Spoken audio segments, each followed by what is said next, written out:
Well, now I want to turn to Dennis Brennan. Dennis, I'm sorry that I missed you, or you were doing something else when I called on you to make a few comments earlier. But Dennis now is going to build one of his kits as a build along.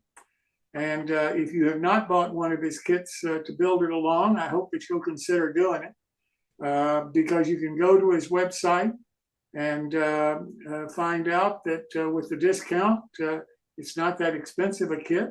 And I know that you're going to enjoy building it. So, Dennis, I'll turn it over to you. All right. Well, thank you, Jim.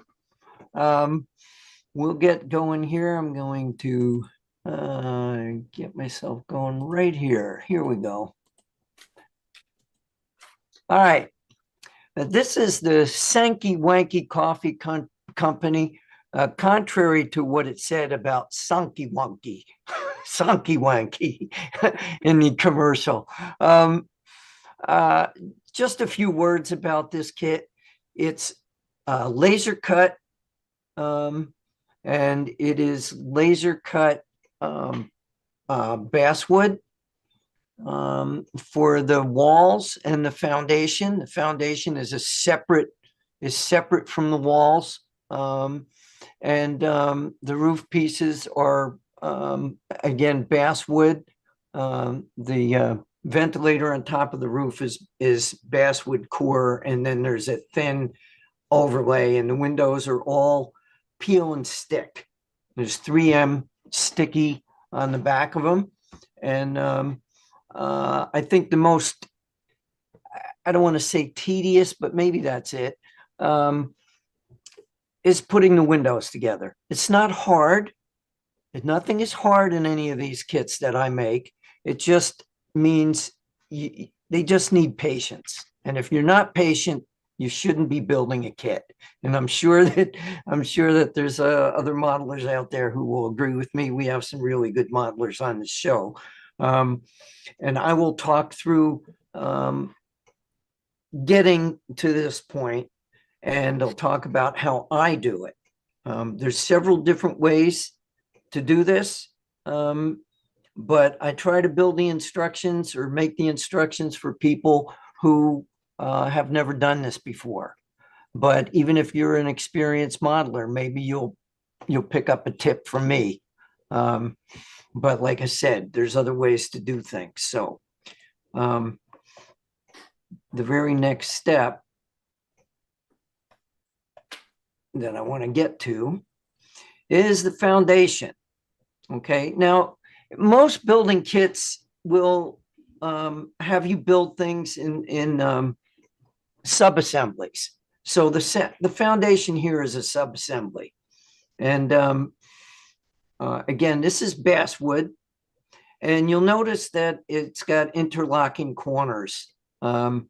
And that's how my whole kit goes together, with these zipper corners, if you want to call them that. And the thing to be aware of is that there's a very thin edge on the top and bottom of some of these pieces. And just be careful with that. If you break it off, it's not going to be a nightmare. You can fix it, but just be careful, be aware of it. And there is an orientation that you have to follow too for the pieces. Everything is numbered. And I use corner clamp. When I make a rectangle, I don't care if it's a building or whatever it is, I put two sides together, and then I put the opposite two sides together. And if you have a corner clamp and you make right angles, if you've got right angles on one side and then you do the opposite side and make right angles and you join it together, guess what? You got a rectangle, a perfect rectangle. So that's something to be aware of. Don't try to put all four sides together, and it just doesn't work well that way. So that's what I did with this one. And the pieces, I explained that the pieces are different, and they have to be oriented the right way. You'll notice this opening over here. I can just make this a little bigger. this opening is for the door, and you got to put it in the right way. You could flip this piece over and it wouldn't work. So be careful about that. And then the two end pieces, 2 and 4 are the same, and 5 and 6 are the same. So just don't get those confused. And once you get this put together, since you can't use a corner clamp to join the whole thing together, what I use is a glass cutting board. It has a perfectly flat surface, and I taped a carpenter square to it. Now I have a perfect right angle, and I have a flat surface, and nothing sticks to the glass. What I use here now is, I know it's wood, but I like to use super glue, and I use different thicknesses or viscosities. I'll use a liquid, and I'll use a medium viscosity. Those are the two that I typically use for everything. It's quick, and I don't see any reason to use wood glue. You can if you want. Sometimes if I use wood glue, I do a little trick that Martin came up with, or that I heard from him somewhere along the line, and that is to add a drop of super glue to the wood glue. I think he came up with something like that, or maybe it was, I got the idea from him, and that'll set everything very quickly. But for the most part, I just use super glue, and the arrows point to how I do it. Like on these inside corners here, I use a little liquid super glue and let it just a little drop, and it will be capillary action will pull it into the joint. And then when I join the corners, I just put a little drop of the medium super glue and join them together. And that works pretty well. And of course, squares, these angle squares are really important. They help put together, keep everything straight and at right angles. And this is the loading dock structure here. And these are all separate pieces of wood. Everything fits. And the one thing that you have to understand about laser cut kits, just because they're cut with computer aid programming doesn't mean that everything is going to fit exactly. And the reason being is that pieces could swell. If you're joining different materials, there might be a slight difference. So just be aware of that. It won't be much, but sometimes you have to take just a little file and just file it ever so slightly. It should fit tight, but you shouldn't have to force anything. If you do, something isn't right. And sometimes the tolerances are so tight that even paint will give you a little bit of an issue. So that's something to keep in mind. Let's see what else. Okay, so the next step after you get this foundation together. Now, there are more things in these instructions that I'm not covering because we've got quite a bit to get through. And the next step is to paint it. And now painting laser cut stuff is critical. I prime everything with white primer. Why do I do that? Well, you'll notice that first of all, it gives you a good base coat for other coats of paint. And I use spray paint pretty much for everything. Spraying the wood white gets everything to match.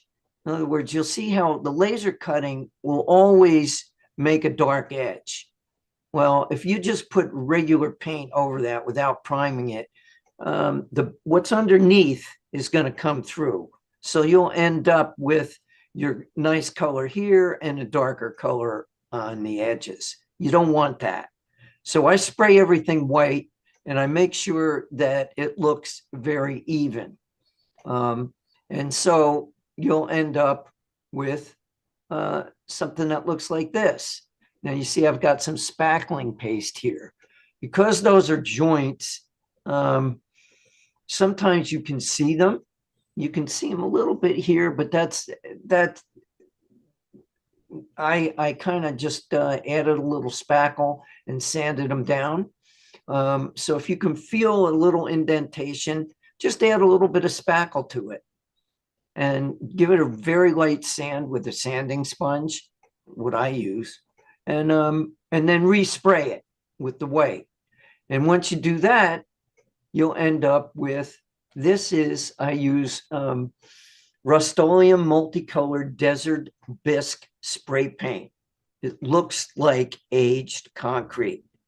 I'm not a fan of textured paint, but this finely textured stuff is really great. It's very fine. And what I like about it is the texture is nice, but in scale, that's even 1/48 scale, which is what this is. It's really kind of irrelevant. What really makes this work is that it's very colored. You can see it. There's specks of white and gray and black and stuff. That's what makes that work. And it looks like concrete. I mean, I haven't found anything that looks any better than that. And then, of course, you can weather it. And people want to know, well, what color is concrete? Well, concrete is shades from like almost whitish gray to very dark. But when you see concrete outside, once it gets weathered, it takes on colors that are around it. So, you'll have, it'll get dark along the bottom where dirt splashes up to it. And it'll also get streaks coming down from where the bricks have dirt has washed down from that. But so all of that has to do with concrete, but this is a good basic color and it looks like aged concrete, which in my mind is kind of a brownish tan. And so that, I'm not sure where we are time-wise. Where are we, Jim? We're about out. All right. Well, that's about where I wanted to stop. Okay. So are there any questions?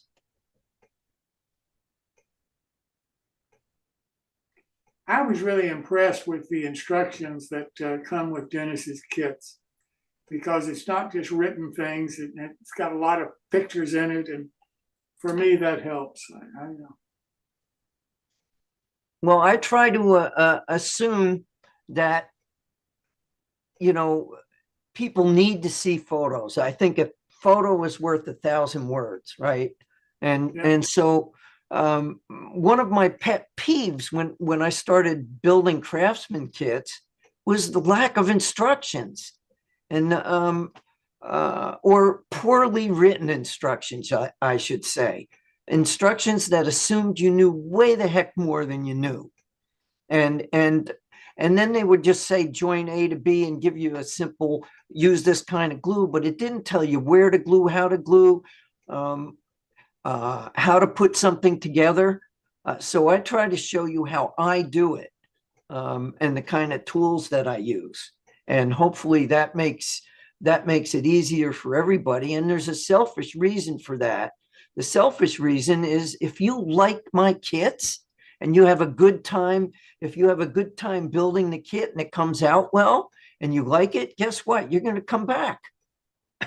And then so I want people to have fun building kits. At the same time, I want to have repeat customers. So sounds good to me. I'm impressed. All right. Well, thank you. We shall see you next week. Thank you so very much. All right. Thank you. Have a good build, guys.